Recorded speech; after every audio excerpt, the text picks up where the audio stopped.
Good morning. My name is Mary Lynn. I'm a Creative Memories Advisor from Wild Rose, Wisconsin. I wanted to share with you some ideas I had today. My greatest love is scrapbooking, of course. That's why I became an advisor. And I believe in the preserving our memories. It's a legacy that we leave our future generations so that they can enjoy our memories from the past, embracing our joys and learning from our mistakes. My second great love is quilting, and so I have found a way to incorporate the two together. So I have 4-page samples that I would like to show you today. The page samples are based on one of my favorite quilting authors, Eleanor Burns, and it's called The Underground Railroad. Back in that day when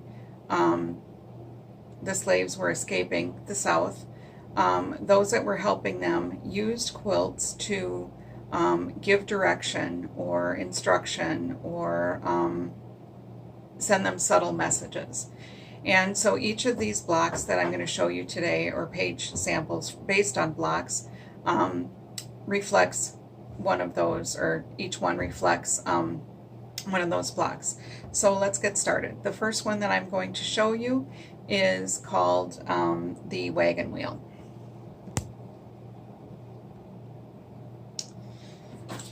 So here is a sample of my completed page. I used a neutral background, 12 by 12, and I cut a circle of the 4 or 8 different prints. You can use 4, 8, whatever you desire actually, in a 6-inch circle using the largest cutting system pattern. And then I used the red blade on the outside. Okay, the center circle then is used with the smallest cutting system pattern, and that is the red blade on the inside. Okay, so I did get a few started for us today, and I'm using the North Pole paper pack. So I cut my circles and I did the stack method. So I took a 12 by 12 sheet of paper, cut it in half, the 6 inches, and then cut it in half again so I had the square. Then positioning my pattern on there, centering on that paper, and taking our red blade, and I made my cut.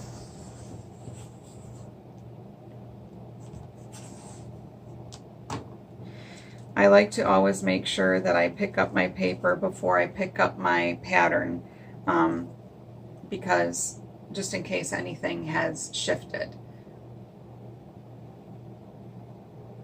After we have done that, then I like to fold the circle in half and not do a deep crease, but just kind of pinch each end so that I can get my exact center spot. And I take my trimmer, and on the line where I know my blade is going to cut, I'm going to line up my creases.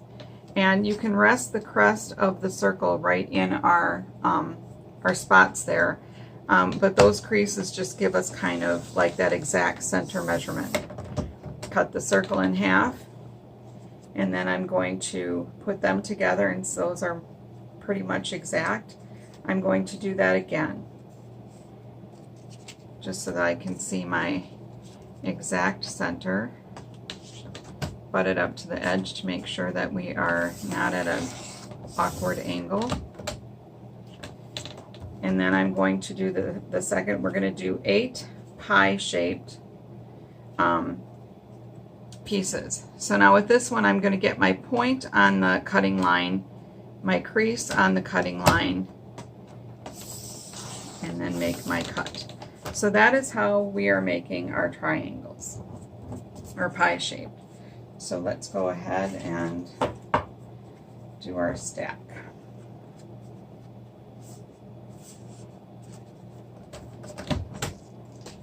Again, getting my centering marks.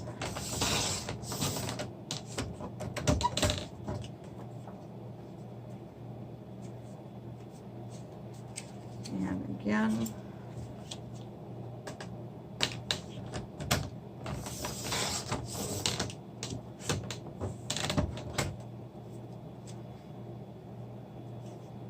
And then again.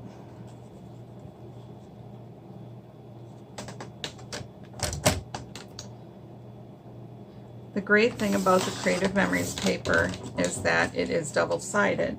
So even though I am using 4 prints, I have 8 options. So I can use all 8 of them, so there's different patterns, or I could keep cutting the other half, you know, and use the 4 and alternate them. But for today, we'll use the 8.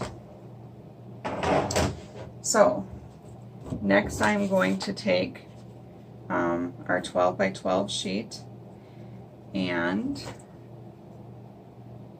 love the new cutting mat that our 12 by 12 paper fits in the center, and we still have the grid where we can see the markings on the top and the sides. So I'm going to go in to the 6-inch, line that up, and just at the center draw a very light line. It's going to be covered up. I don't need it real dark, I just need to see my center point. And again, crosswise, I'm going to go and draw so that I have the cross mark. And this is where I'm going to start positioning my pie pieces. So before I stick them down, I'm going to put the point there and line up with that straight edge, and kind of want to alternate, you know, the values and colors. And as you're going, you know, we can switch it up and change however we want. So like that.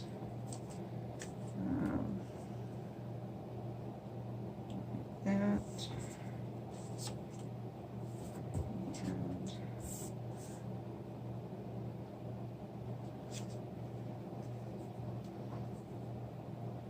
so now I've kind of gotten myself not really into a pickle, but I don't want the 2 light blues right next to each other, so I think we'll kind of scoot this in like that.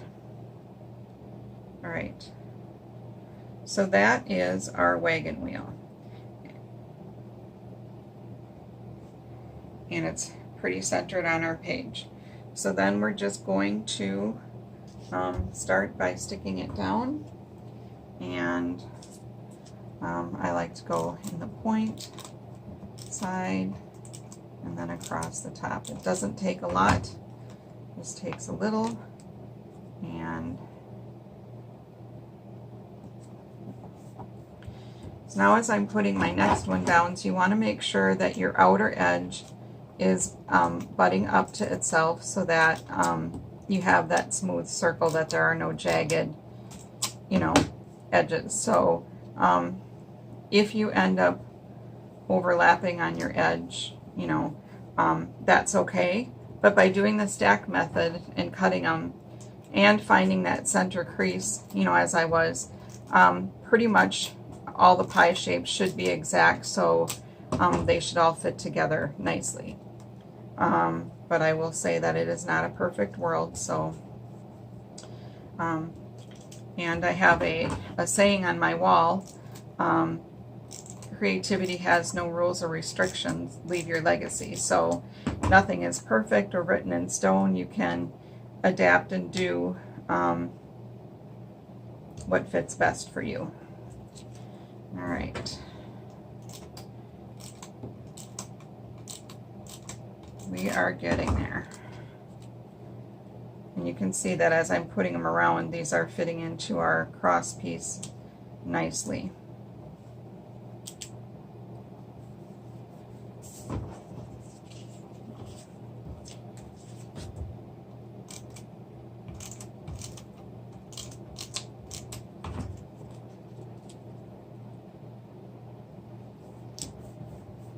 if in your center here, if you need to make some adjustments and you know, there's some of your background paper showing, that's not going to be a huge deal because we have that center circle that's going to, you know, cover that up. So you can see here, I'm going to need to make a little adjustment. So that's okay. I'm okay with that.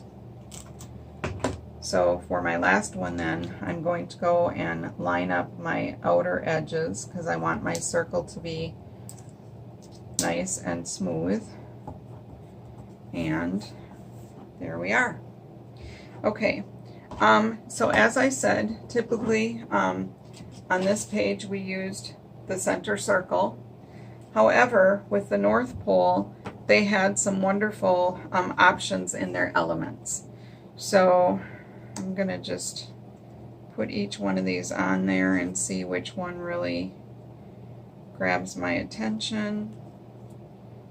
And I'm thinking it's going to be this snow globe.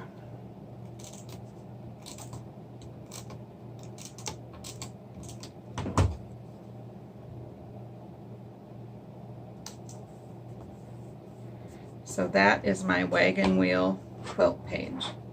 And I prepared these ahead of time just so that you could kind of see how this page might be finished out. I used the medium circle and did the green blade for the photo and the red blade for the matting. So you can cut your photos in little circles and then position them. I did the light blue, red, and navy cardstock to coordinate with our North Pole paper, and there you go.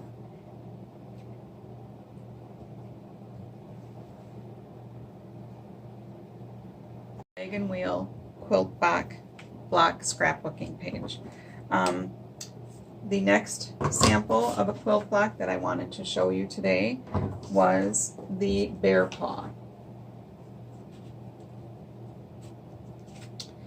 I should preface, back in the day, the wagon wheel, many wagons had hidden compartments, and that is where they used to hide the slaves that they were helping get free. So when the quilt was hung out on the fence that showed the wagon wheel, it was assigned to them to pack provisions as they were packing a wagon, and kind of letting them know that they were preparing for a journey north. The second quilt block that I wanted to show you is called the bear paw. And the bear paw was assigned to them that they should look and follow bear paw tracks. Bears usually went north in the spring, and with the rains and everything, you know, they were able to, you know, see good paw prints because it left it in the mud. And those tracks would lead them to water and food, because obviously that's where the bears, you know, what bears would look for. So again, this is a neutral background so that your pattern, you know, pops out. You could do a darker background than if you were using lighter papers. This, I'm using the cloth background with the woven, and I've used our Shutterfly paper pack. Cutting in a 4-inch square, and then these are 1 3/8 to 1 1/2 inch squares cut in half on the diagonal, and then the 1 1/2 inch square in the center. So you could easily put a 3x3 picture in the center of that. In each of the 4 photos, there's plenty of space to do some journaling and titling. And this would be, you know, another great signature page, title page, maybe a page if you have just a few photos but want to really set them off nicely. So that is the bear paw. Thirdly is called the flying geese. And I used this quilt pattern to make my outside border. Typically there would be 3 geese and that would make up one block. But as I said, I've chosen to make this in the border. And the way that the geese are made is by cutting rectangles that are 2.5 by 1.5. And then I cut squares that were 1.5 inch square. So if this was my square, and then lining it up in my trimmer, I cut, point to point, and then cut on the diagonal, so I had a half. Okay, and then these are positioned on the 1.5 inch by 2.5 inch, and there's going to be a little bit of overlapping, which is okay. And this makes the geese pattern. All right, so that is how the flying geese are made. And then this one I positioned, as I said, all along the border. This was using the Spring Medley paper pack. I took my pen and did some faux stitching in between just to give it that quilted look. And a possible way that you could finish this page would be to set off, I have one of my grandson's school pictures that I will place in that page. And that works really nice with the colors of his background, and just makes it a really nice, album page. This would be the starting page to his 4K kindergarten year at school. So again, that is called The Flying Geese. And the last page that I would like to show you today is called The Northern Star. Again, the significance to the flying geese pattern is that they were to, look at the geese and their mannerisms and behaviors. As the geese in the spring were flying north, their loud honking noises would be easy for the slaves and people to follow that direction and get them safely to the Canada and northern area. So the last block that I'd like to show you today is called The Northern Star. This again is based off of square patterns. Very easy to do. I cut a center square of 4 3/4 inches. Then my star points are 2.5 inch squares, again cut on the diagonal. And the corner squares are 3 inch squares. Cardstock, and then my next background paper I cut to 11.5 by 11.5. So I used my 4 3-inch squares kind of like to anchor, and that helped me position my star. I could take my pen and do some faux stitching around that, and that would make that pop. These squares are perfect for small pictures. You could show off someone in the center photo, and again, many spaces to incorporate some journaling. So I hope you enjoyed this little tutorial on incorporating quilting with scrapbook pages. Possibilities are endless, and the papers and products that they have to offer us make that easy. So grab your paper stacks, grab your scraps, and try it out. Thank you.